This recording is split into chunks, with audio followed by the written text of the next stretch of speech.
La obra del Espíritu en la nueva creación. Sermón predicado la noche del jueves 23 de enero de 1873 por Carlos Spurgeon.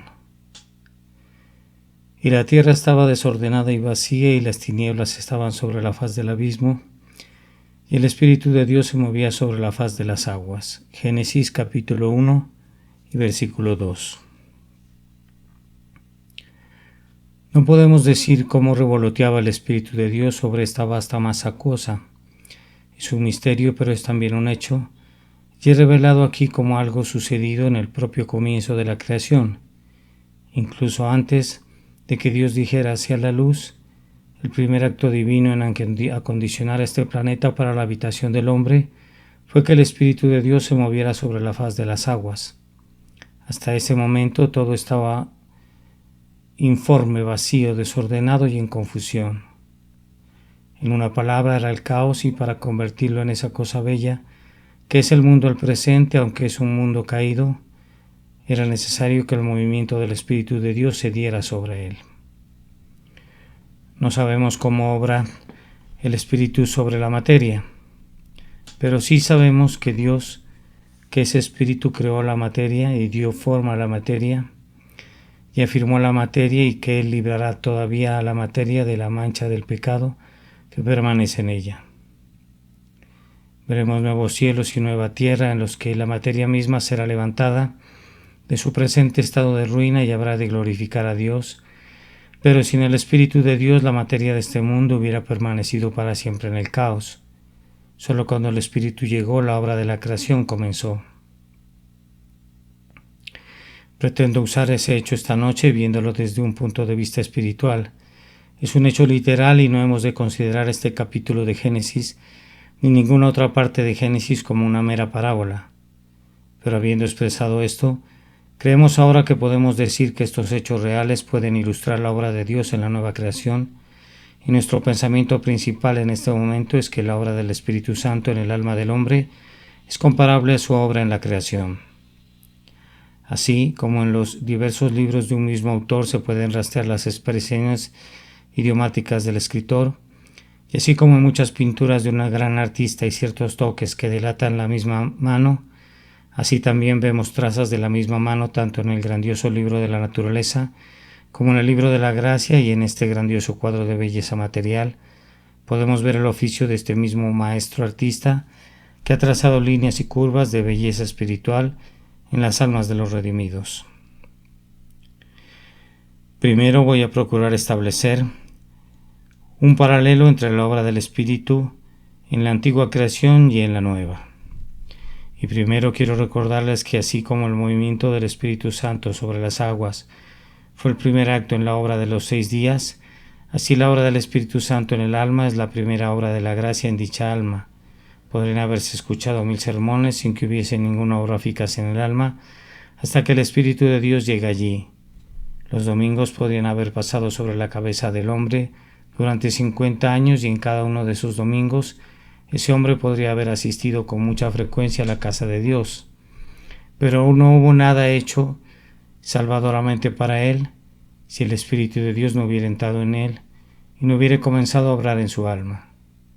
Pudiera haber sido bautizado y haberse unido a la iglesia y haber participado de la comunión, pero a pesar de todo eso, su corazón sigue todavía desprovisto del tipo de forma o diseño que Dios quisiera que tuviera. Está vacío, no hay vida de Dios en su interior, no hay fe en Cristo, no hay verdadera esperanza para el futuro. Es un vacío en sí mismo a pesar de todo lo que se hubiera hecho si el Espíritu de Dios no ha obrado en él. Que el mejor hombre producido jamás por la simple moralidad siga siendo desordenado y vacío, si el Espíritu de Dios no hubiera venido a él, es una verdad muy humillante. Y a pesar de su carácter humillante, es una verdad. Todos los esfuerzos que los hombres hacen por naturaleza, cuando son motivados por el ejemplo de otros o por los preceptos piadosos, no producen nada sino el caos en otra figura. Algunos de los montes podrían haber sido aplanados, pero entonces los valles han sido elevados hasta convertirse en otros montes. Algunos vicios han sido descartados, pero solo para ser sustituidos por otros vicios que son tal vez hasta peores. o ciertas transgresiones han sido abandonadas por un tiempo, solo para ser seguidas por un regreso a los mismísimos pecados, de tal manera que les ha acontecido, como escribe Pedro, lo del verdadero proverbio: el perro vuelve a su vómito y la puerca lavada a revolcarse en el cieno. A menos que el Espíritu de Dios haya estado obrando en su interior, el hombre es todavía a los ojos de Dios desordenado y vacío en cuanto a todo lo que Dios pudiera ver con agrado. ¿Cómo?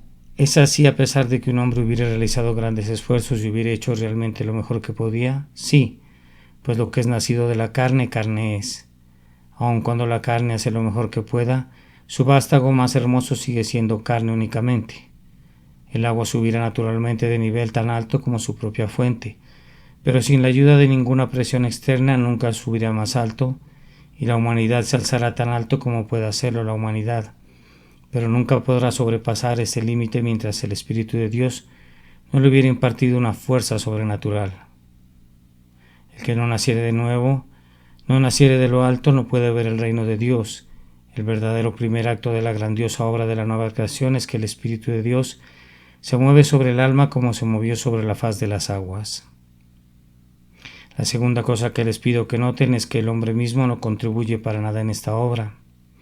La tierra estaba desordenada y vacía, de tal manera que no podía hacer nada para ayudar al Espíritu. Las tinieblas estaban sobre la faz del abismo. El Espíritu no encontró ninguna luz allí, tenía que ser creada. No había nada en absoluto que ayudara al Espíritu de Dios, no había gente sobrando que pudieran decirle: hemos estado preparando el camino para tu venida. Necesitábamos de tu asistencia, necesitábamos esperándote y nos regocija que vinieras.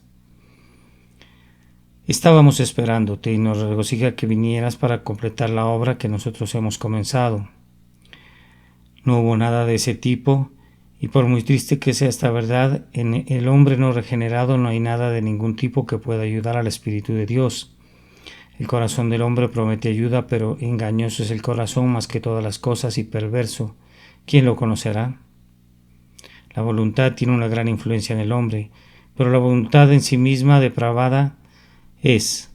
Así que intenta jugar el papel de tirano sobre todas las demás potencias del hombre y rehúsa convertirse en siervo del Espíritu eterno de la verdad. Si no he de predicar nunca el Evangelio a un pecador, hasta no haber algo en él que ayude al Espíritu Santo a salvarle, nunca sería capaz de predicar el Evangelio en absoluto, y si Jesucristo no salva nunca a nadie hasta no ver algo en la persona que clama a Cristo para que le salve, entonces ningún hombre sería salvado jamás. Por naturaleza nosotros no somos simplemente como el hombre que fue herido cuando iba de Jerusalén a Jericó y que fue abandonado medio muerto en el camino, sino que estamos completamente muertos en nuestros delitos y pecados, y en el pecador muerto no hay nada que pudiera ayudar a su propia resurrección. No hay una mano allí que pudiera ser levantada, ni siquiera hay un oído que pudiera oír, ni un ojo que pudiera ver, ni un pulso alguno que pudiera latir. No exageramos ni vamos más allá de la verdad cuando afirmamos esto, y todo hombre está muerto de esa manera mientras el Espíritu de Dios no venga a él, y cuando el Espíritu viene a él no encuentra nada en la persona que pudiera cooperar con el Espíritu de Dios, sino que todo lo que ha de ser bueno debe ser creado en él, y debe ser llevado a él y debe ser infundido en él. Lo que se necesita no es abanicar las chispas que casi se han extinguido, ni fortalecer una vida que estaba casi muerta debido al desfallecimiento. El Espíritu tiene que tratar con la muerte, la podredumbre y la corrupción. La naturaleza del hombre es un osario, y un sepulcro y un pequeño infierno, y el Espíritu de Dios ha de implantar en ella lo que vive, y es bueno y agradable a los ojos de Dios si es que ha de encontrarse allí. Pero más que eso, en la antigua creación no solo no había nada allí que pudiera ayudar al Espíritu Santo, sino que nada parecía congruente en absoluto con el Espíritu. Quiero decir, por ejemplo, que el Espíritu de Dios es el Espíritu de orden, pero allí había desorden. Él es el Espíritu de luz, pero allí había tinieblas. ¿No parece algo extraño que el Espíritu de Dios hubiera llegado allí del todo? Adorado en su excelente gloria en el cielo, donde todo es orden y todo es luz, porque tendría que venir para revolotear sobre el abismo de las aguas y comenzar la grandiosa obra de poner orden en el caos. Y de manera semejante, muy frecuentemente hemos preguntado por qué vino el Espíritu de Dios a nuestros corazones. ¿Qué había en nosotros que indujera al Espíritu de Dios a comenzar una obra de gracia en nosotros? Admiramos la condescendencia de Jesús al dejar el cielo para morar en la tierra, pero ¿no admiramos igualmente la condescendencia del Espíritu Santo al venir a morar en tan pobres corazones como los nuestros? Jesús vivió con los pecadores, pero el Espíritu Santo reside en nosotros. Si fuera posible que la condescendencia de la encarnación fuera superada, lo sería en el hecho de que el Espíritu Santo mora dentro de los corazones de los hombres. Es en verdad un milagro de misericordia, pues lo repito, por naturaleza no hay nada en el corazón que pueda agradar en lo más mínimo al Espíritu Santo, sino que está presente todo lo que le contrista. El Espíritu quiere engendrar en nosotros el arrepentimiento del pecado, pero el corazón es duro como una piedra. El Espíritu quiere obrar en nosotros la fe, pero el corazón está lleno de incredulidad. El Espíritu quiere hacernos puros, pero el corazón está enamorado del pecado. El Espíritu quiere conducirnos a Dios, pero todas nuestras pasiones nos inclinan a huir de Él y a correr hacia todo aquello que es contrario a Él. Sin embargo, el Espíritu de Dios viene y obra en nosotros, aun cuando nuestro corazón no es nada sino caos y nuestra naturaleza está llena de tinieblas. Por esta portentosa misericordia, hemos de bendecir y amar al Espíritu de Dios. Noten también que el Espíritu de Dios es tan misterioso en su entrada en los corazones humanos como lo fue en su obra en la antigua creación. Dije antes que no podemos explicar cómo el Espíritu de Dios revoloteaba sobre la faz de las aguas. Algunos tratan de extraer un significado a partir de la palabra hebrea, pero yo creo que les sirve de poca ayuda. Se trata de uno de los misterios profundos de la Escritura. El contacto del Espíritu con la materia ha de permanecer siendo siempre un portento, y podremos decir jamás, como el Espíritu de Dios llega y trata con hombres pecadores. Sabemos que nuestro propio Salvador le dijo a Nicodemo: el viento sopla de donde quiere y oye su sonido, mas ni sabes de dónde viene ni a dónde va. Así es todo aquel que es nacido del Espíritu. Pero por misterioso que sea, es real, como lo saben bien aquellos que lo han experimentado, y como pueden verlo aquellos que observan los efectos que el Espíritu produce en los corazones de los hombres. Yo quisiera preguntarles a todos los presentes en esta asamblea si saben algo acerca de la misteriosa obra del Espíritu Santo en sus almas. Amados oyentes, es posible que haya muchas cosas que ustedes pudieran ignorar y sin embargo no estarían peor debido a esa ignorancia. Pero si son ignorantes de la obra del Espíritu Santo en su espíritu, entonces ustedes son ignorantes de la vida eterna, ignorantes de lo que es necesario para librarlos del infierno y levantarlos hasta el cielo. ¿Han experimentado alguna vez dentro de su espíritu un poder divino que les volvió de sus viejos hábitos y de sus antiguos caminos? ¿Y que realizó un cambio tan radical en ustedes que ya no son más que lo que antes eran? ¿Un cambio que fue prácticamente para ustedes un nuevo nacimiento, una nueva creación? Les ruego que no se engañen a ustedes mismos acerca de este asunto. Los pecadores tenían que nacer de nuevo en el tiempo de los apóstoles y deben nacer de nuevo ahora. Si han de ver o han de entrar en el reino de Dios alguna vez, era necesario que fueran regenerados en los días de Cristo, pero es igualmente necesario ahora, y no es simplemente necesario para la gente que ha estado en prisión o para aquellos que han sido rateros y borrachos. Es igualmente necesario para ustedes, hijos de padres piadosos, para ustedes, gente respetable, pues ustedes que no han realizado nunca ninguna acción deshonrosa en toda su vida, ustedes no son todavía partícipes de la naturaleza divina, a menos que el Espíritu de Dios en el profundo misterio de su omnipotente poder obre esa nueva vida en su alma. Yo me he hecho solemnemente esta pregunta: ¿he nacido de nuevo? He insto a cada uno de ustedes a que examine honestamente sobre este asunto de extrema importancia. No hemos de quedarnos satisfechos a menos que en verdad sepamos que así es. Qué cosa tan terrible sería que dudara si soy un hijo de Dios o no, si estoy en el camino del cielo o no. Que Dios nos conceda que ninguno de nosotros tenga tal duda, ni siquiera por una hora, sino que tengamos absoluta certeza sobre este punto, por misterioso que sea. Hemos notado hasta aquí que el Espíritu de Dios se movía sobre la faz de las aguas y que eso constituyó el primer acto de la obra de los 6 días, y que nada de la tierra contribuyó o fue propicio a ese movimiento, que fue un misterio, sin embargo muy real. Noten a continuación que este movimiento fue sumamente eficaz. La tierra estaba desordenada y vacía, pero eso no rindió al Espíritu de Dios. Las tinieblas estaban sobre la faz del abismo, pero él pudo obrar en lo oscuro. Las tinieblas no le estorbaron y bendito sea Dios porque la profunda depravación de nuestra naturaleza no impidió al Espíritu Santo crearla de nuevo en Cristo Jesús. Sin Dios, la conversión de un corazón de piedra en uno de carne sería ciertamente imposible, y si hubiera habido una imposibilidad de imposibilidades, siento que cambiar mi naturaleza habría constituido esa imposibilidad, y cada cristiano aquí presente podría sentir lo mismo en relación a él mismo o a ella misma. Pero nada es demasiado difícil para el Señor, aunque un hombre podría no haber tenido ningún conocimiento del Evangelio hasta el momento en el que el Espíritu de Dios viene a él, aunque hubiera podido estar tan violentamente opuesto a ese Evangelio hasta el límite de sus posibilidades, sin embargo, tan pronto como el Espíritu de Dios trata salvadoramente con ese hombre, todos los obstáculos desaparecen, toda oposición cede, y la obra de gracia es llevada a cabo eficazmente. La luz vino cuando Dios dijo: sea la luz. Las aguas fueron separadas, emergió la tierra seca y las aves aladas, y el pez que nada en lo profundo, y el ganado que prueba los campos, y el hombre mismo a imagen de Dios, todos ellos vinieron al mandamiento de Dios. El caos se convirtió en un huerto y la muerte floreció para convertirse en vida. Solo se requería que el Espíritu de Dios viniera y entonces la obra fue hecha eficazmente. Y este es un punto que quiero mencionar para darles ánimo a algunas personas aquí presentes. Ustedes podrían estar muertos en pecado, pero el Espíritu de Dios puede revivirlos. Querido hermano, es posible que estés predicando a personas que están muertas en el pecado, pero predícales el Evangelio de igual manera. Tu deber es predicar el Evangelio a los pecadores muertos, pues lo que hace vivir a los muertos es el Evangelio.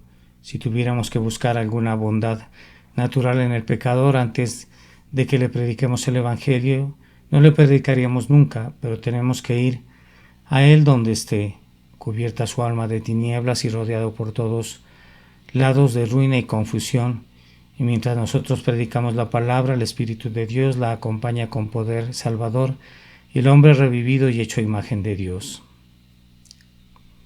Bendito sea Dios porque la obra del Espíritu es siempre eficaz. Es posible contestar y resistir al Espíritu de Dios, pero cuando aplica su fuerza omnipotente, entonces es irresistible. La voluntad es dulcemente dominada y el hombre clama: grandioso Dios, yo me entrego, constreñido por el amor poderoso. Le pongo mis armas de rebelión y continúo voluntariamente según me conduzca tu Espíritu lleno de gracia. Quiero que noten también que allí donde llegó el Espíritu la obra fue llevada a cabo hasta su terminación. La obra de la creación no terminó en el primer día, sino que continuó hasta que fue completada en el sexto día. Dios no dijo: hice la luz y ahora voy a dejar a la tierra tal como está. Y cuando hubo comenzado a dividir las aguas y a separar la tierra del mar, no dijo: ahora no tendré que ver más con el mundo. No tomó a la tierra recién formada en sus manos y la arrojó de nuevo al caos, sino que prosiguió con su obra hasta que al día séptimo, cuando fue completada, descansó de toda la obra que hizo, y gloria sea dada a Dios porque no dejará incompleta la obra que ha comenzado en nuestras almas. Allí donde el Espíritu de Dios ha comenzado a moverse, continúa moviéndose hasta que la obra es consumada, y no fallará, ni se hará a un lado hasta no completar todo. Como hemos de bendecir su nombre por esto, si el Espíritu de Dios abandonara alguna vez su obra en el alma de algún hombre, entonces cada uno de los aquí presentes podrían dejar la obra inacabada en mí, y no quedaría ningún sólido consuelo para ninguno de nosotros. Si un hijo de Dios pudiera caer jamás de la gracia, entonces ustedes y yo estaríamos entre los primeros que caerían. Pero Jesús dijo: mis ovejas oyen mi voz y yo las conozco, y me siguen y yo les doy vida eterna, y no perecerán jamás ni nadie las arrebatará de mi mano. Cantamos correctamente: la obra que emprende la sabiduría, la eterna misericordia nunca abandona. Tan ciertamente como hay un primer día, vendrá un séptimo día en el que Dios reposará porque su obra estará terminada, y tan ciertamente como el Espíritu de Dios se ha movido en nuestra alma y la luz ha venido a nosotros en lugar de las tinieblas, así habrá un día de reposo en el que guardaremos el día de reposo de Dios, con Él por siempre, porque la obra del Espíritu habrá sido completada en nosotros, así como la obra de Cristo ha sido consumada a favor nuestro. Ahora, habiendo procurado así establecer un paralelo entre la obra del Espíritu en la antigua creación y en la nueva, Permítame proseguir a la parte práctica de la meditación esta noche e intentar mostrarles en segundo lugar que el paralelo que hemos bosquejado proporciona muchos ánimos. Y primero proporciona un aliento a aquellos pecadores turbados que temen estar por completo más allá de toda posibilidad de salvación. Yo, dice alguien, estoy consciente de que no hay ningún bien en mí de ningún tipo y que soy tan malvado que una sombría desesperación se ha arraigado en mi corazón. Escucha el texto, hermano mío. La tierra estaba desordenada y vacía y las tinieblas estaban sobre la faz del abismo. ¿Acaso esa no es una descripción exacta de tu corazón? Oh, sí, respondes. Eso es un verdadero y terrible cuadro de mí mismo. Bien, ¿qué sigue? Y el Espíritu de Dios se movía sobre la faz de las aguas, mientras había confusión, mientras había tinieblas, antes de que hubiera cualquier tipo de preparación para la llegada del Espíritu, o de que hubiera cualquier encendimiento de antorchas con las que disolver las tinieblas, o cualquier cosa que hubiera parecido como el comienzo del orden. El Espíritu de Dios se movía sobre la faz de las aguas. Entonces, ¿por qué no habría de moverse en tu alma? Otros que se encontraban en una condición tan triste como en la que te encuentras ahora han sido salvados. Entonces, ¿por qué no habrías de ser salvado tú también? Has sido un vil pecador, pero otros pecadores igualmente viles han recibido el Espíritu de Dios y les ha llevado a Cristo. Entonces, ¿por qué no habrías de recibirlo tú también? Si has sido el más vil de los viles, hay un texto que te da todavía buen ánimo. Es aquel versículo en el que Pablo habla de sí mismo como el primero de los pecadores, y sin embargo declara que fue salvado. Tú no puedes ser un peor pecador que el primero de los pecadores. El primero está antes de todos, y tú solo podrías ser el segundo después del primero. O si tú fueras incluso igual a él, Dios ha demostrado su poder de salvarte al salvar a Saulo de Tarso. Piensa en lo que era el caso de Saulo cuando iba camino a Damasco. Vamos, si eso fuera posible, era más caótico que el caos mismo y más oscuro que las prístinas tinieblas. Saulo estaba sumamente airado contra el pueblo de Dios y estaba obstinado en su destrucción, y sin embargo el Espíritu de Dios vino sobre él, y en pocos minutos Saulo estaba clamando: Señor, ¿qué quieres que yo haga? Pobre alma desesperada, permíteme que agregue esto. Supón que alguien como tú se ha salvado. ¿Acaso no sería un portento de la gracia? Si dirías, lo sería en verdad. Bien, Dios es el grandioso obrador de portentos. Su deleite consiste en hacer cosas que son muy maravillosas, pues le proporciona mayor gloria. Los hombres pueden hacer cosas banales, pero los portentos son obrados por Dios. Si Él te salvara, ¿no te sentirás endeudado con su gracia de por vida? Sí, respondes, así me sentiría, si Él tomara a un ser tan negro y pecador como yo y me salvara. Muy bien, esto es justamente lo que quiere de sus hijos, que le amen y le alaben por siempre y sientan agradecidos que han de amarle. Cuando Dios tiene la intención de hacer a un gran santo, con frecuencia usa a un gran pecador como materia prima. El hombre que tiene grandes deudas es quien ama al amigo que solventa su deuda. Si yo fuera médico y quisiera establecer mi reputación, ¿piensas que me ocuparía de ti? Si te doliera un dedo o tuvieras alguna otra queja trivial. No, si yo quisiera que Londres resonara con la historia de mis curaciones, trataría de encontrar al hombre que está más cerca de las puertas de la muerte, o a alguien que está afectado por muchas enfermedades a la vez, y si yo le sanara, todos se quedarían sorprendidos, y se reportaría por todas partes: este hombre ha realizado ese grandioso portento. Ahora Cristo es el médico, y tú eres el paciente, y entre más grave sea tu condición, más gloria recibirás por tu causa. Él es ciertamente capaz de salvarte por malo que seas, y así glorificará su nombre como Salvador. Será Jehová por nombre, por señal eterna que nunca será raída. Así yo te digo, oh alma, que aunque estés llena únicamente de pecado y vacía de todo lo demás, el Espíritu de Dios puede llenarte de gracia, y aunque las tinieblas te cubran con su túnica, el Espíritu de Dios puede venir sobre ti y crear la luz en ti en el Señor. Así que no debes desesperar, sino más bien presta un oído atento a esa palabra del Señor Jesucristo. El que creyere y fuere bautizado será salvo. O esta, de tal manera amó Dios al mundo que ha dado su Hijo unigénito para que todo aquel que cree en él no se pierda, mas tenga vida eterna. Que el Espíritu de Dios te conduzca a creer en Jesús. En este texto hay un ánimo igual para aquellos que son el pueblo de Dios o que una vez pensaron que lo eran, pero que han caído en una condición muy triste y angustiosa. Hay algunos que han caminado a la luz de Dios y han gozado de una dulce comunión con Él, pero han sido muy negligentes o han descuidado la oración en privado. O tal vez han caído en pecado y ahora han alcanzado tal estado de corazón que no pueden ver nada de gracia en ellos. O, dice uno de ellos, yo soy peor que el pecador que no conoció nunca a Cristo. Siento como si hubiera hecho el papel de un apóstata, como Judas, o como si me hubiese apartado como Demas, amando este mundo presente, o como si fuese un árbol sin fruto, 2 veces muerto y desarraigado. Yo en verdad siento dentro de mí que no hay orden de la gracia ni luz del amor. Querido amigo, presta atención a mi texto. Y la tierra estaba desordenada y vacía, y las tinieblas estaban sobre la faz del abismo, y el Espíritu de Dios se movía sobre la faz de las aguas. Yo bendigo a Dios porque en múltiples ocasiones, cuando me sentía más estéril, he sabido lo que es ser llevado a florecer y producir fruto, y cuando estaba aparentemente más muerto, súbitamente he sido revivido a una vida estática, y he yacido, en mi propia estimación, a las puertas del infierno. Sin embargo, por una promesa aplicada con poder por una centella de la energía divina, he sabido lo que es ser levantado y ser conducido a decir, incluso en aquel lugar en el que dormía mi alma como Jacob lo hizo en Betel, no es otra cosa que casa de Dios y puerta del cielo.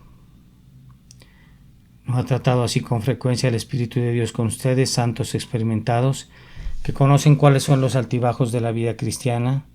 ¿No los ha hecho fuertes cuando estaban débiles y no los ha llevado a cantar justo después de que estuvieron suspirando?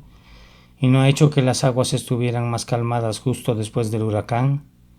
Entonces ustedes se han regocijado con el claro brillo después de la lluvia, cuando concluyó y se marchitó el invierno, y cuando la voz de los pájaros cantores fue escuchada en su tierra. Yo sé que descubrieron que fue así. Entonces, ¿piensas ahora que el Señor espera encontrar algo bueno en ti antes de que Él te bendiga? ¿No te amó cuando estabas en tu sangre como un bebé arrojado en el campo sin lavar y sin cubrir? ¿Piensas que su brazo se ha cortado o que se ha disminuido su amor? Tú dices que le has sido infiel, pero Él permanece siendo fiel. Tu fe parecería estar muerta, pero vuestra vida está escondida con Cristo en Dios. Tú te sientes muy inmundo, pero hay una fuente llena de sangre extraída de las venas de Manuel, y los pecadores sumergidos en esa sangre pierden todas sus manchas culpables. No pierdan la esperanza, queridos amigos, miren otra vez a la cruz. Comiencen de nuevo allí mismo donde comenzaron antes. Recuerden la sencilla historia que les conté hace mucho tiempo sobre Juanito el buhonero que solía cantar: soy un pobre pecador y nada más, pero Jesucristo es mi todo en todo. Regresa a ese punto, amado hermano o hermana, y así regresarás a la luz otra vez. Y una vez más te darás cuenta de que el Espíritu de Dios está obrando dentro de tu espíritu. Yo pienso que nuestro texto da también aliento a aquellos que están trabajando para Dios. Tú no estás pensando ahora acerca de ti mismo por la gracia divina, has sobrepasado esa etapa y estás pensando acerca de otros. Vas a tomar un distrito y vas a visitarlo, y hay espacios allí en los que pululan los peores individuos. No conoces a ninguna buena persona allí en lo absoluto que sea probable que te dé la bienvenida y te ayude. Ve allá, mi querido hermano, aventúrate allí, mi querida hermana, sin ningún miedo, recordando que, aunque la tierra estaba desordenada y vacía, y las tinieblas estaban sobre la faz del abismo, el Espíritu de Dios se movía sobre la faz de las aguas. Ve a ese oscuro lugar, pues el Espíritu de Dios irá contigo. Él te guiará a través de las tinieblas y en medio del caos, y te ayudará y te bendecirá. Los misioneros han ido a tierras donde los habitantes eran todos caníbales, pero no han sido infructuosos. El Evangelio ha sido llevado a personas que eran tan desgradadas que no parecían tener ningún indicio de poseer ni siquiera un alma, y sin embargo el Evangelio no se ha quedado sin fruto entre ellas. No se ha descubierto ninguna raza humana que hubiera estado sumisa demasiado profundamente en las tinieblas para que el Espíritu de Dios no obrara en ella y la salvara. No perdamos la esperanza con nadie, ni pensemos que alguien está más allá del poder del Espíritu. Pero dirá alguien, me gustaría hablar con quienes están dispuestos a oírme y están ansiosos de ser salvados. Sin duda que te gustaría, pues a la mayoría de esta le gusta el trabajo fácil. Pero si el Señor te envía a aquellos que no desean ser salvados, y a quienes no les importa la religión, no debes ser selectivo en tu trabajo, sino que has de ir allí donde Dios te envía. ¿Acaso no te gustaría ir allí donde Dios recibirá mayor gloria? Por supuesto que te gustaría, pues bien, Él recibe mayor gloria cuando los peores pecadores son salvados, cuando aquellos que les odiaban más comienzan a amarle, cuando aquellos que se oponen más a su verdad la reciben gozosamente. Entonces se da el mayor triunfo de su gracia y la mayor gloria a su santo nombre. Algunas veces se me ha ocurrido que me hubiera gustado vivir en Inglaterra en los días de los puritanos.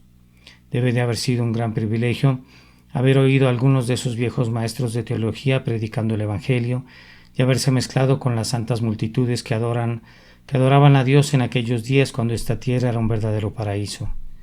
Pero hay más necesidad del predicador del Evangelio ahora que la que hubo jamás, y por tanto debería alegrarse de estar allí donde es más necesario. Un buen siervo prefiere que su señor le ponga donde tenga mucho que hacer, que dejarle estar donde hay más obreros que tarea. Yo veo que las densas nubes del papado se esparcen sobre la tierra en todas direcciones y casi no veo nada en los signos de los tiempos que tienda a alentar a nuestro corazón. Veo abundante consuelo en las Escrituras, tengo mucho gozo en el Señor y descanso en Él, pero en cuanto al rumbo que está siguiendo las cosas en todas las iglesias, Señor Dios, cómo ha sido reprimido tu espíritu y cuán limitada obra pareciera estar haciendo en estos tiempos malvados. Pero debido a que los tiempos son negros, ¿hemos de desesperar? No, aún hemos de recordar que cuando la tierra estaba desordenada y vacía, y las tinieblas estaban sobre la faz del abismo, entonces el Espíritu de Dios se movía sobre la faz de las aguas. ¿No sucedió así en los propios días de Cristo y en el tiempo de los apóstoles? El mundo estaba sumido en el pecado y en la superstición y la crueldad, pero después de Pentecostés miles de personas fueron convertidas. ¿No sucedió así en los días de Lutero? La iglesia profesante, como otro Sansón, fue arrullada hasta quedarse dormida sobre el regazo de la Dalila de Roma, y las guedejas de la iglesia fueron cortadas por completo, y su fuerza desapareció y fue entregada a los filisteos. Pero a su tiempo el Espíritu Santo entró en las tinieblas, y la grandiosa verdad de que somos justificados por fe y no por obras de la ley fue como una repetición del antiguo mandamiento y su secuela: sea la luz, y fue la luz. Bendito sea Dios, porque las tinieblas de aquellos días no pudieron detener la luz de la predicación de Lutero, ni la enseñanza clara y transparente de Calvino, ni las palabras ardientes de Zwinglio. Y si toda Inglaterra se tornara negra como la noche y las cosas empeoraran y empeoraran y empeoraran, hasta que llegaran al colmo de lo malo, y Satanás señoreará sobre todo, no habría motivo de temor incluso entonces. Los soldados de Cristo deberían proseguir su marcha intrépidamente, pues el Espíritu de Dios se moverá de nuevo cuando reinen el caos y las tinieblas. Tengan buen ánimo, hermanos y hermanas en Cristo. Continúen orando, continúen trabajando, continúen confiando y Dios en verdad los bendecirá. Yo oro sinceramente porque aquellos a quienes les he hablado reciban la parte de verdad que hubiese expresado, y especialmente oro pidiendo esto para el pecador que busca. Como anhelo que se dé cuenta de que el único poder que puede salvarle radica fuera del mismo. Si has de ser aceptado jamás delante de Dios, no serás aceptado nunca por medio de cualquier cosa que tú seas en ti mismo. Tendrás que ser aceptado en Cristo Jesús, y para ser aceptado en Cristo Jesús has de tener fe en Jesús. Si has de ser alguna vez un hijo viviente del Dios viviente, el Espíritu de Dios ha de vivificarse. No hay nada en ti, en lo absoluto, que te pueda recomendar ante tu Dios. Él y solo Él debe salvarte. Si has de ser salvado, jamás. Vamos, dice alguien, tú me empujas a la desesperación al hablar de esa manera. Yo desearía empujarte a tal desesperación que te hiciera cesar de tus propias obras y abandonar toda idea de autosalvación, y hacerte caer como un muerto delante del trono de la misericordia y clamar: Señor, sálvame que perezco. No podemos predicar demasiado llanamente que la salvación es únicamente del Señor. Todo lo que es hilado por la naturaleza tendrá que ser deshilado, y el alma debe ser revestida con el manto sin mancha de la justicia de Cristo. Podrías construir sobre el cimiento de arena del mérito de la criatura, pero todo lo que construyas sin duda se vendrá abajo. Oh, que cesarás de esa labor de insensata construcción y que edificarás sobre lo que Jesucristo ha hecho. Entonces edificarás sobre la roca el cimiento real. Si el Espíritu de Dios te capacita para edificar allí, habrás construido para la eternidad. Que la gracia, la misericordia y la paz sea con ustedes al hacer eso, por medio de Jesucristo nuestro Señor. Amén. La obra del Espíritu en la nueva creación. Este sermón fue predicado la noche del jueves 23 de enero de 1873 por Charles Haddon Spurgeon en el Tabernáculo Metropolitano New Winton, Londres, y publicado el jueves 4 de marzo de 1909. Y la tierra estaba desordenada y vacía, y las tinieblas estaban sobre la faz del abismo, y el Espíritu de Dios se movía sobre la faz de las aguas. Génesis, capítulo 1 y versículo 2.